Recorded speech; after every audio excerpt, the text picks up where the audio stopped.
Alô, amigos, estamos de volta com mais um programa Despertar Especial, o centenário do Centro Espírita Amor e Caridade de Bauru. E um dos setores mais importantes do SEAC, que desde 1951 é o cartão de visita principal do trabalho social do SEAC, é o albergue noturno. Conosco hoje a presença de uma das primeiras assistentes sociais do nosso albergue, a nossa querida Mafalda. É um prazer estar aqui, principalmente nessa comemoração que será feita nos 100 anos do Centro Espírita Amor e Caridade e mais do tempo nosso de albergue noturno. Muito bom você estar aqui, Mafalda. Muito obrigado. Eu que agradeço. Francine, albergue noturno, quase 70 anos. E agora temos muita coisa para comemorar? Com certeza, muita coisa para comemorar. Como você disse, o albergue é o carro-chefe, né? O SEAC completando 100 anos, o albergue completando 70, então boa parte do centenário do SEAC, o albergue já estava presente e é graças ao trabalho das assistentes sociais que começaram, hoje eu consigo executar aquilo que elas lutaram tanto para fazer. A primeira pergunta é obrigatória. Mafalda, será que da sua época até o dia de hoje o albergue mudou muito? Eu sou capaz até de dizer para você que, com as palavras da Francine, até o termo albergue já é obsoleto. Será que mudou muito, Mafalda? Com certeza. Se você vem aqui, se você estivesse no nosso período de início de trabalho... E eu estava. Exatamente, como voluntário, eu me lembro muito bem. Se você vê o que fazíamos antes, não é diferente muito do que se faz hoje. Só que hoje se faz com muito mais recurso. No começo, nós lutamos muito para impor e implantar o serviço social. A diferença está aí. Hoje as meninas pegam praticamente implantado e lutam para conservar. E houve muita resistência no começo? Nem vamos falar disso. Vamos sim. Nem vamos falar disso, porque senão nós só vamos falar em resistência. Sim. Né? Mas dentro de toda a resistência, houve muito sucesso. Mas resistência da parte de alguns diretores ou da sociedade bauruense? Não da parte da sociedade bauruense, não da parte dos diretores, né? Houve resistência de pessoas que já estavam habituadas, trabalhavam no albergue e já estavam habituadas a ter aquela rotina de atendimento. Eram os donos da casa? Que se faziam donos da casa, sim, certo? E que impunham o trabalho da forma deles. E serviço social não é assim, né? Serviço social não é só ensinar, dar a vara para pescar. Serviço social é ensinar a pescar. E isso era proibido. E para conseguirmos esse estágio de liberdade de atendimento, liberdade de permanência, porque nós começamos a ter a liberdade de permanência. Muita persistência. Lutamos muito. As assistentes sociais que vieram depois de mim também, nossa, foi assim, briga de gente grande. Mas a mentalidade dos diretores da época, eu era um dos diretores, não vai falar mal de mim, hein? Não. Houve apoio para o trabalho? Muito apoio. Teve muito apoio, sim. Nós estávamos assim, volteadas de pessoas que nos incentivavam. Só que no dia a dia nós tínhamos pessoas que nos como é que fala? Travavam, obrigada. Impediam. Mas a gente lutou muito. Tanto eu, na parte minha que fiz o trabalho de controle da mendicância, como outros assistentes sociais que vieram depois, como a Sandra, que veio para o controle da mendicância, depois ficou responsável pelo programa da Central de Triagem, que cuidava dos migrantes, né? Houve muita luta, muito entrave, mas conseguindo. Francine, eu noto que aquela ideia de que o albergado deveria ser sempre uma pessoa, um forasteiro que passava por Bauru, já na época da Mafalda começou a ser desmistificada, né? Antigamente, quando eu era voluntário, não se admitia que o albergado permanecesse aqui mais do que 3 dias. E hoje permanece às vezes por meses. Sim, nós estávamos até anteriormente conversando, trocando algumas experiências, né? E a Mafalda estava dizendo mesmo dessa luta de conseguir, né, que alguns casos específicos permanecessem por mais tempo diante daquela necessidade daquele indivíduo, né? E hoje nós, na verdade, executamos aquilo que elas lutaram. Então, hoje, realmente, eles podem ficar por tempo indeterminado, hoje a gente consegue enxergar esse sujeito aí precisando de alguns acessos que, às vezes, poucos dias não vai conseguir. Então, isso é mérito daquilo que elas fizeram no início, há tanto tempo, e hoje a gente consegue executar com tranquilidade. Mafalda, os voluntários, às vezes, atrapalhavam, mas eles sempre sustentaram o albergue. E antes de vocês, só voluntários. Eu me lembro de que o Richard Simonetti e outros diretores dormiam aqui. Eles davam um plantão noturno, passavam a noite, eram só voluntários. Na sua época, os voluntários mais ajudavam ou atrapalhavam? Olha, de certa forma ajudavam sim, porque eles estavam todo atendimento noturno, né, a partir das 19 horas, que era quando abria, né, a acomodação. Era só à noite o atendimento? O atendimento era à noite. E vocês de manhã que enfrentavam... Exatamente. E foi começado o trabalho, porque na época que eu comecei como estagiária, né? Assistente social responsável era Yolanda. Então, eu era estagiária. E nós atendíamos o problema de controle da mendicância, o programa que passou a existir, que era controlar as pessoas que pediam na rua. Nós íamos buscar. Então, o que nós tínhamos de conhecimento deste trabalho era assim, do que Yolanda nos passava, porque nós não tínhamos contato direto. Nós passamos a ter contato direto depois, quando a assistente social Sandra assumiu o posto de assistente social, né? O trabalho, e nós fomos estagiárias dela, e aí nós passamos a ter mais contato. E aí então sabíamos que existia toda esse trabalho voluntário trabalho dos voluntários, das pessoas que se dispunham a trabalhar e que no dia seguinte passava pelo assistente social. Então, aí é que começou esse trabalho, função, essa extensão, não apenas o atendimento noturno, né? Exatamente. Nós estamos ao final do nosso bloco, Mafalda. Eu queria que você deixasse a sua impressão, o que mais você se lembra de bom daquela época e o nosso agradecimento pela sua presença. Eu agradeço principalmente o fato de estar aqui, de poder relembrar. Tem muita coisa passando pela cabeça, o tempo é pequenininho, né?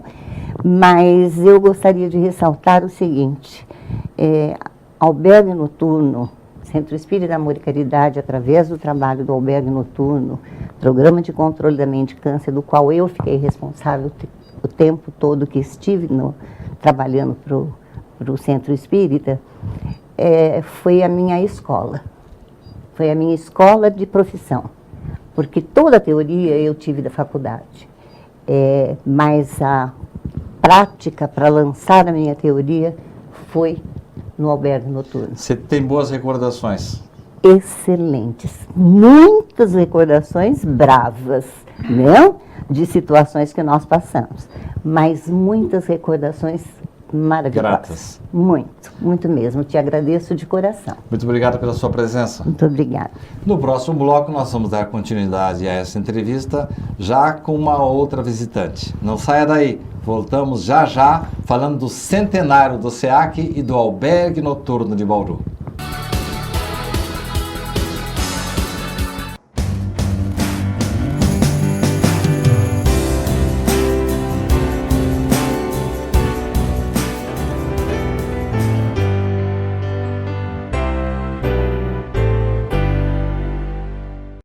A Livraria SEAC conta com mais de 4.500 títulos, obras básicas do espiritismo, romances, livros infantis, adolescentes e adultos, de todos os gêneros da literatura espírita. E mais, a Livraria SEAC oferece o Clube do Livro, onde o sócio paga uma pequena mensalidade e retira uma obra diferente a cada mês. Aqui você também encontra agendas, DVDs, CDs de músicas instrumentais, CDs de palestras, audiolivros e livros de bolso com mensagens diárias. Para as crianças, a Livraria SEAC tem um cantinho especial, com cadeiras e mesinhas, para que os pequenos possam desfrutar de uma boa leitura com conforto. Outro espaço especial da livraria são as prateleiras reservadas à obra completa de Richard Simonetti, consagrado autor espírita. Todo o lucro arrecadado pela livraria é revertido para as obras do SEAC. Venha nos visitar e conheça ótimas opções para sua leitura e para presentear quem você ama. Livraria SEAC.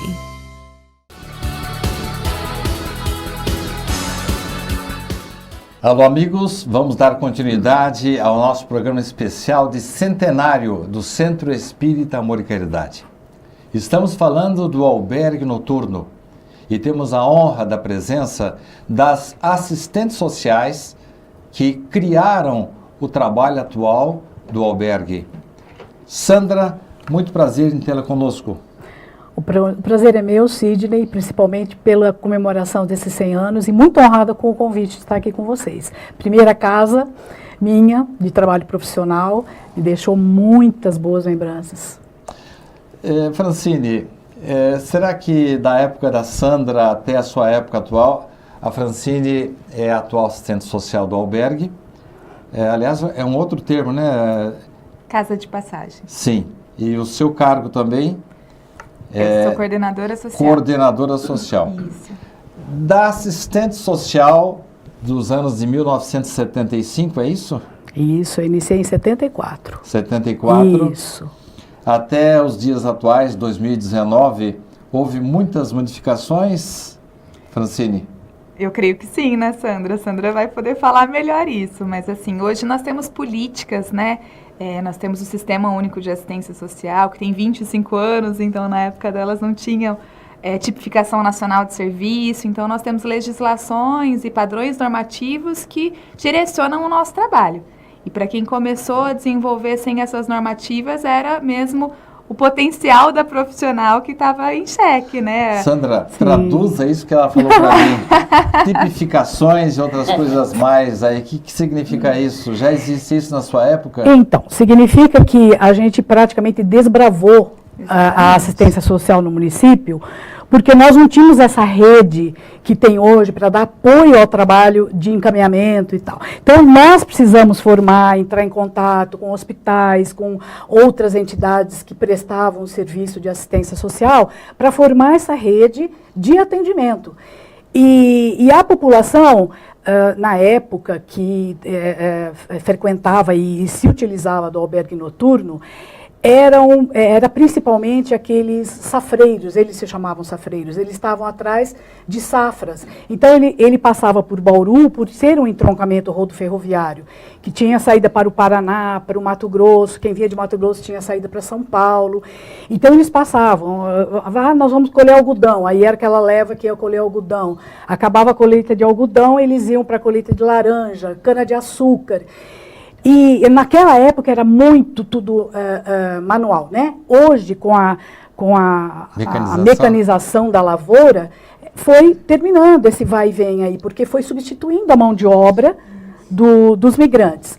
Mas também nós tínhamos uma população que estava atrás de melhoria de condições de vida, procurando uma cidade melhor para se viver. Nós tínhamos muito atendimento social por parte da Sociedade Beneficente Cristã. Então, as pessoas vinham já atrás da sociedade. Hospitais de referência, né, como o Lauro de Souza Lima, o Hospital Manuel de Abreu. Então, as pessoas vinham muito atrás de tratamento de saúde também. Naquela época ainda tinha muitos casos de tuberculose. E a população era mais ou menos essa, sim. Tinha a população moradora de rua também, que vinha, mas não procurava o albergue. E a gente contava com Os recursos da época. Da época e a adesão de quem queria ou não e participar. A estratégia profissional, né? também, né? Que vocês Exatamente. tinham, pessoal. E essa adição à droga, dependência química, na época era mais o alcoolismo. A gente não tinha muito outras drogas. Era muito o alcoolismo mesmo. Quer dizer que a clientela mudou muito, Mudou muito, né? Com certeza, mudou muito.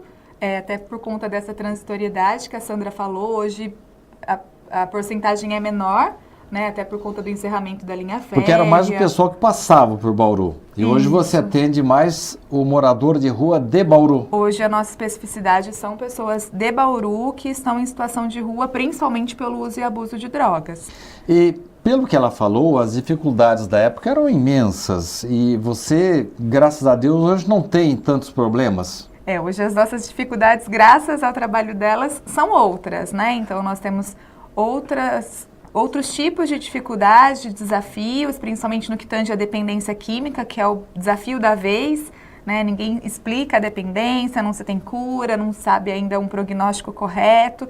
Então esse é o nosso desafio. O desafio na construção era para que a gente tivesse o que nós temos hoje, né? Uma rede estruturada, serviços para recorrermos, e os desafios continuam. Daqui a 100 anos vão ser outros desafios.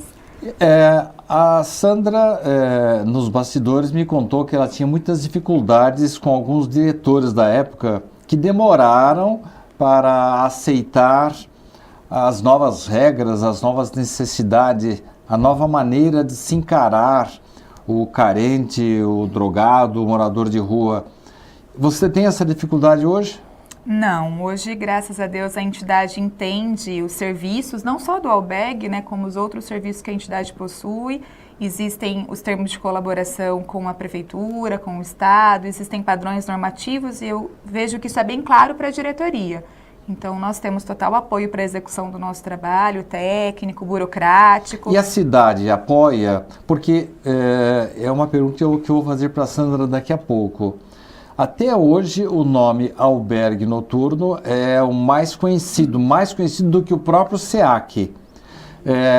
A população apoia totalmente as iniciativas que vocês tomam? Sim, nós vemos uma grande aceitação por parte da sociedade. Além da aceitação, respeito, né? Tudo que envolve o nome do albergue, consequentemente do SEAC.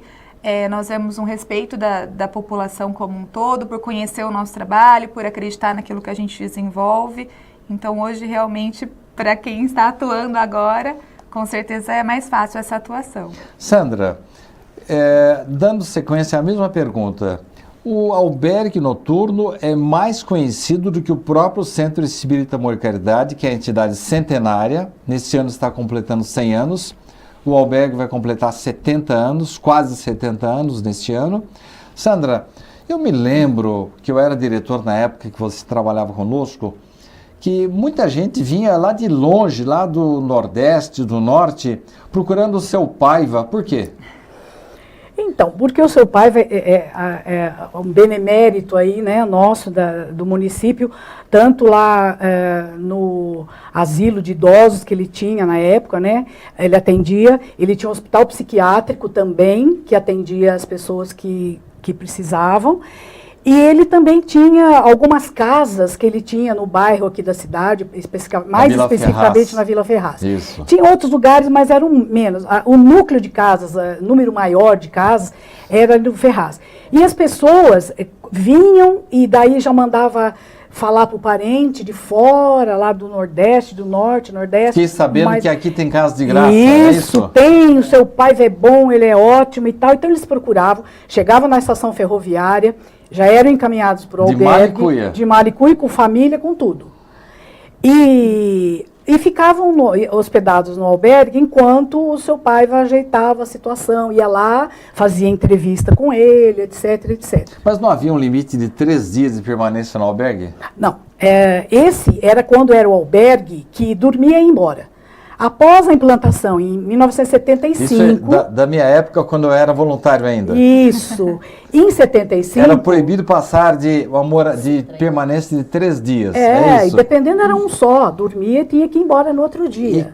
E a partir da sua época, isso começou a mudar? Então, a partir de 75, quando foi criado o Centro de Triagem de Imigrantes com este nome, novas regras vieram, porque foi firmado um convênio com o governo do estado. E então tinha que fazer um serviço de acompanhamento, de encaminhamento.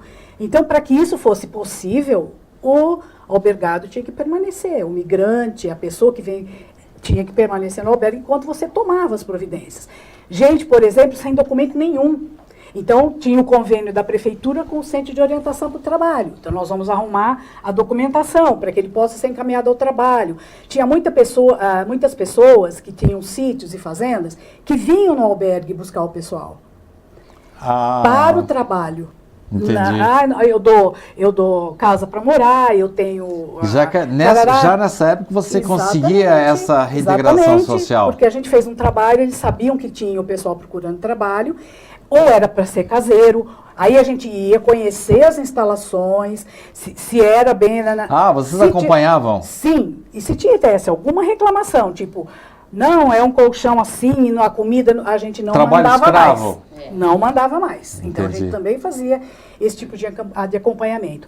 Com relação à comunidade, melhorou muito a relação albérgico, porque eles saíam do albergue e ficavam na praça, né, essa praça próxima, eles ficavam andando, batendo palma nas casas, pedindo comida, etc, etc. Com o início do trabalho de atendimento mais contínuo, as pessoas ligavam, a gente mandava a condução ir buscar, a delegacia de polícia oferecia, pela Secretaria da Segurança Pública, oferecia o passe para o migrante gratuito da Secretaria. Quer dizer que a comunidade passou já a encarar com melhores olhos essa participação de vocês. Exatamente.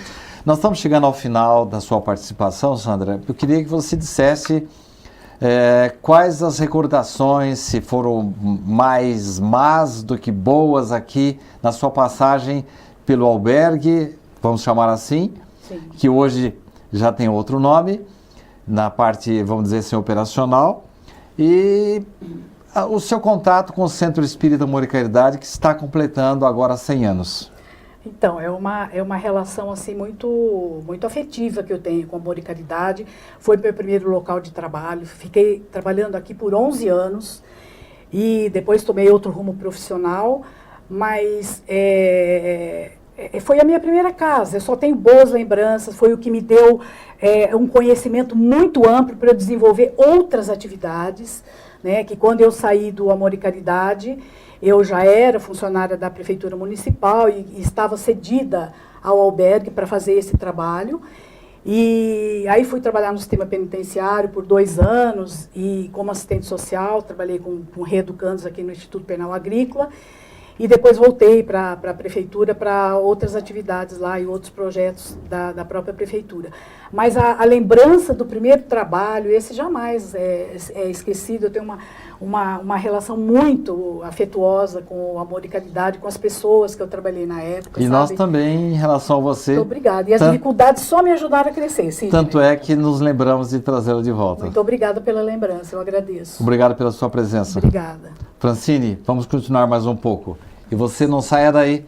Vamos para o último bloco com mais uma assistente social daquela época antiga que ajudaram a construir o atual albergue noturno de Bauru. Não saia daí. Voltaremos já já.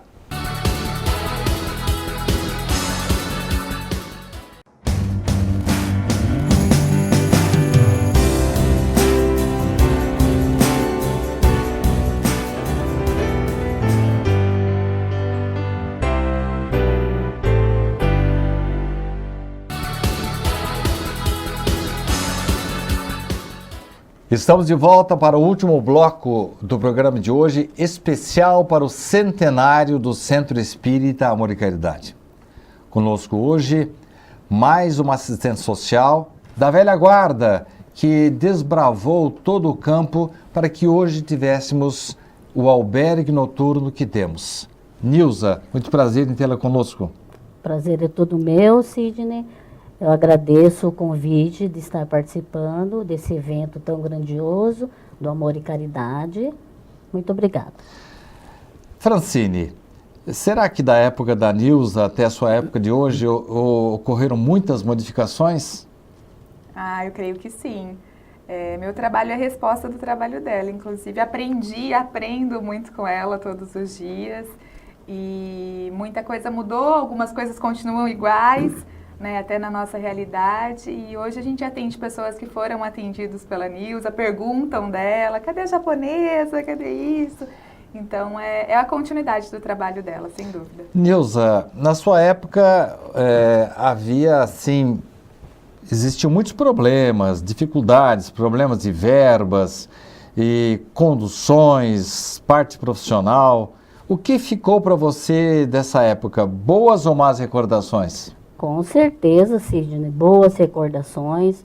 A gente sempre fala que quem trabalha em albergue sempre tem uma boa experiência, sai daqui com uma grande experiência, que as pessoas que passaram por aqui passam para outros serviços, sempre com aquela bagagem, com mais experiência. Então foi muito gratificante eu estar trabalhando tantos anos dentro do albergue. Continuo ainda sendo funcionária do SEAC, graças a Deus, só que em outro serviço, na parte administrativa, mas eu tenho boas recordações na época de albergue. Francine, até hoje, embora você diga que a parte operacional exige que se trate o albergue com outro nome, agora é casa de passagem. Isso. E não mais albergue. Exato. Mas o albergue noturno é a nossa marca registrada. As pessoas, até de outros estados, de outros países, falam do albergue noturno. Como é que fica isso, essa identidade, essa diferença de identidade? Na verdade, nós continuamos usando o termo albergue noturno, justamente pela história que o albergue tem. Né? Então, se você falar casa de passagem do SEAC, o que é isso? Onde está? Mas se falar o albergue, ninguém vai questionar o que é. Né? Então, nós utilizamos esse nome que faz parte da história, que traz aí identidade, mas dentro do termo técnico, o serviço ele deixou de ser um serviço para atendimento migratório, que seria um albergue, e passou a ser uma casa de passagem para indivíduos e famílias em situação de rua. Nilza, você não acha um escândalo a Francine hoje, às vezes, abrigar um albergado aí por meses? Na sua época, quando passava de 2, 3 dias, já era uma briga geral? Não, Sidney, eu não acho escândalo, porque a gente realmente começou com o trabalho do migrante, que vinham em grandes quantidades, né, que a gente fazia todo o atendimento e fazia o encaminhamento, e encaminhava os mesmos, a maioria iria embora.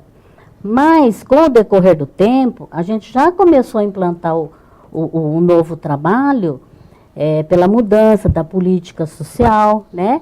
E a gente já começou a montar uns grupos que a gente estava trabalhando já. Então, para mim não é novidade isso daí. A gente começou com esse serviço que hoje a Casa de Passagem desenvolve muito bem.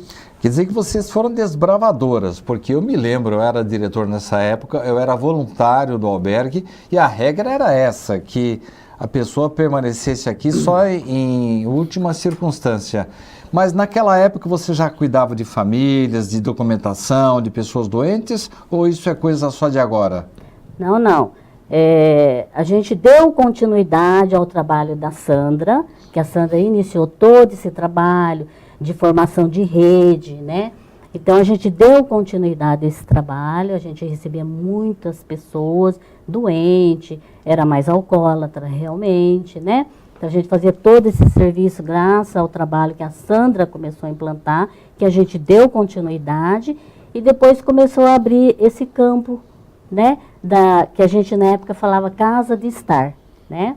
Que hoje seria a casa de passagem, né? Então, a gente já começou no início do ano 2000, por aí, a gente já começou esse trabalho. Eu estive há pouco tempo fazendo uma palestra num setor penitenciário. E a Sandra, amiga nossa, que já esteve no programa de hoje, ela também já trabalhou lá. E eu noto que o carcereiro, ele não pode ser radicalmente bravo e não pode ser radicalmente mole. Com vocês, era a mesma coisa? Para alguns albergados, o tratamento era mais afetivo, com outros tinha que ser uma coisa mais firme, Nilza? Sim. Dependendo da situação, a gente tinha que realmente ser mais firme. Eu me lembro que vocês tinham até um policial aqui ajudando, Sim, auxiliando para as emergências. Isso. A gente contava com o apoio da Polícia Militar. Tinha uma época, a Polícia Civil também dava apoio, ficava com a gente durante todo o nosso horário de trabalho, né? Porque o alcoólatra, de repente, dava um surto, né? Então, ele tinha que estar ali para dar um apoio para a gente. Nós estamos chegando ao final do programa, mas eu preciso saber, você passou medo alguma vez? A gente já enfrentou várias situações, mas graças a Deus, nunca assim que partisse assim para uma agressão. Situações assim graves. E o policial presente sempre mantinha a ordem também. Sim, ele mantinha a segurança da gente, né? Tá certo. Estamos chegando ao final do programa, Francine. Vou abrir os microfones e as câmeras para as suas despedidas e um resumo geral da nossa conversa de hoje. Sidney, eu estou me sentindo muito honrada de poder ouvir aí as minhas colegas de profissão e que construíram o trabalho que eu posso desenvolver hoje. Então, assim, eu vejo elas como visionárias, né? Porque há tempos atrás elas já viam a necessidade do serviço que está sendo executado. Então, me sinto honrada de poder ouvi-las, acrescenta muito na minha vida profissional e eu espero poder continuar desenvolvendo com excelência o trabalho que elas começaram. Muito obrigado pela sua presença. Agradeço o convite. Nilza, suas despedidas e alguma coisa mais que você queira falar? Eu só tenho que agradecer a casa, que sempre deu o apoio total ao nosso trabalho, né? E que a gente possamos continuar sempre juntos. E parabenizar pelo centenário do SEAC, né? Esse ano, que vai completar 100 anos, né? E a gente estar podendo ainda contar como funcionária do SEAC. Olha só, gente. É uma honra para todos nós. Eu que agradeço, Sidney. Muito obrigado pela presença. Agradeço muito a diretoria, principalmente ao seu Richard Simonetti, que infelizmente não está presente, mas eu tenho que agradecer, não posso esquecer dele. Agradeço muito a ele e toda a diretoria. Muito obrigado. Muito obrigado pela presença. Obrigada. E você, muito obrigado por estar acompanhando o nosso programa, pela audiência. E na próxima semana estaremos de volta. Até lá.